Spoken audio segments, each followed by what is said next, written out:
అంతే.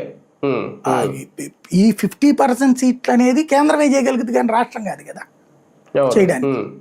కాబట్టి వీళ్ళ చేతిలో ఏం లేదు. వీళ్ళు కోరుకోవాల్సిందల్లా 2029కి కెలకద్దు, నియోజకవర్గాల పునర్విభజన కెలకద్దు, 11 వద్దు, 26 వద్దు, ఎలా ఉన్నా ఎలా యథాతథంగా జరగనివ్వండి అని కోరుకోవాలి అంతే. అది ఒక రకంగా కొంత నష్టమే, కష్టమే, ఇబ్బంది. లేదంటే కాంగ్రెస్ పక్షాలన్నా వెనక్కి తగ్గాలేమో, ఇంకొకసారి బిల్లు ప్రవేశపెడతాను అంటే వాళ్ళైనా అంటే ఈ ఎన్నికలని బట్టి ఉంటది. రేపు 5 రాష్ట్రాల్లో గనక వీళ్ళు దెబ్బతిన్నారు అనుకోండి, అక్కడ కేరళలో కాంగ్రెస్ గెలిచి బెంగాల్లో తమిళనాడులో గనక వీళ్ళు ఓడారు అనుకోండి, అప్పుడు ఈ పక్షాలన్నీ కూడా కావాలంటే రేపు పొద్దు నియోజకవర్గాల పునర్విభజన. అదే వీళ్ళు గెలిచారనుకోండి, నియోజకవర్గాల పునర్విభజన చచ్చినా చేయనీయరు, కాంగ్రెస్ చచ్చినా చేయనీది.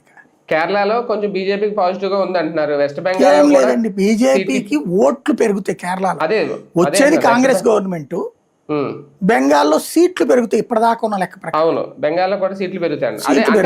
అలా జరిగినా కొంచెం పాజిటివ్ వేవే కదా సార్ బీజేపీకి. అది అంటే మెయిన్ వాళ్ళు అస్సాం వాళ్ళు గెలుస్తారు అంతవరకు కన్ఫర్మ్. పాండిచ్చేరి కూడా గెలుపు అవకాశాలు కనబడుతున్నాయి.